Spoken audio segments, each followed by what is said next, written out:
Bonjour à toi, j'espère que tu te portes bien, moi je me porte parfaitement bien. Aujourd'hui dans cette vidéo, je vais partager quelque chose avec toi qui va changer ta façon de voir. Si tu me découvres à travers cette vidéo, moi c'est Ningla Fobasso William, artisan des ressources vivantes et naturelles et promoteur de l'entreprise Adas Amis des Abeilles Solidaires. Si tu es nouveau sur cette page, abonne-toi sur cette page Amis des Abeilles Solidaires et sur ma chaîne Amis des Abeilles Solidaires. Je tourne cette vidéo avec presque les larmes aux yeux justement parce que je suis dans un rucher de près de 50 ruches colonisées pris en feu. Vous voyez derrière moi là les tôles brûlées. Je vais balader la caméra un peu, vous allez voir, ça part jusqu'aux extrémités. Nous allons faire dans cette vidéo une simple évaluation de ce qui a été perdu dans ce rucher. Afin que toi qui m'écoutes, tu comprends pourquoi j'insiste chaque jour de mettre les ruches en hauteur. Si tu écoutes des commentaires de beaucoup de personnes sur ma page, d'autres me qualifient d'apiculteur traditionnel pour la simple raison que j'installe les ruches en hauteur. Parce que j'ai compris que quand on met les ruches en hauteur, on met ces ruches en sécurité.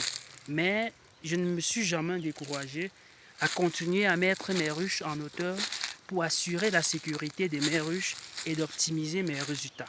Et c'est ça qui fait qu'aujourd'hui, nous sommes notre entreprise est considérée comme une des grandes entreprises au Cameroun en production du miel et tous d'autres sous-produits de la ruche. Vous en êtes conscient. Vous voyez là, toutes les ruches calcinées, mais regardez là, les ruches qui ont été mises en hauteur n'ont eu aucun problème. Alors mes chers amis, asseyez-vous confortablement, nous allons faire le calcul. Ça s'étend un peu de partout, hein. Tout ça, aucune ruche colonisée à bas niveau existe encore dans ces ruchers. Tout a pris feu. Alors, vous êtes d'accord avec moi que ce sont des ruches qui n'ont pas été récoltées. Et les récoltes, on a prêté ces récoltes d'ici le 10 du mois de mars. 10 mars, nous sommes le 28 février. Les ruches ont brûlé. Regardez vous-même, ça fait mal. Je peine même à m'exprimer parce que c'est choquant, parce qu'on perd non seulement du miel, du pollen, de la propolis, mais également la colonie et la ruche. Alors faisons des calculs. Sur une ruche, comme celle-ci, ce promoteur devrait récolter minimum 8 litres de miel. Et minimum 100 grammes de propolis. Minimum 200 grammes de pollen. Et après la récolte, il devrait en avoir les déchets qui devraient en faire de la scie d'abeille. Et il devrait soit vendre sa propolis ou du moins transformer en solution de propolis. Donc, également, il en perd la colonie et la ruche. Donc, pour cette ruche, il perd le miel, le pollen, la propolis. Il perd la ruche, il perd la colonie. Mes chers amis, mes chers fidèles abonnés, s'il faut évaluer ce qu'il a perdu sur cette ruche en valeur, 100 000 francs serait juste un prix juste. Je vous rassure. Parce que la colonie en elle-même se vend minimum à 40 à 50 000 francs. Une colonie, parce que tout part de là.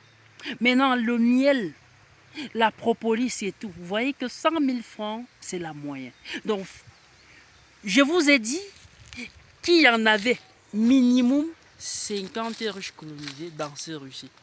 Prenez 50 000, prenez 100 000 fois 50 et vous-même vous allez comprendre combien il perd dans ce rucher.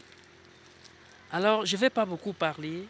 Vous savez comme moi que je vous ai toujours dit, les ruches en hauteur sont en sécurité. Si cette vidéo peut vous permettre de réfléchir autrement et d'éviter de telles choses, alors qu'elle soit le cas. Mais si vous voulez, vous qui m'écoutez, que demain quelqu'un vive ce genre de truc, ou vos proches, ne partagez pas la vidéo. Mais si vous voulez que des gens peuvent comprendre que ce que j'ai dit chaque fois là a un sens, partagez la vidéo. Fidèles abonnés, à bientôt.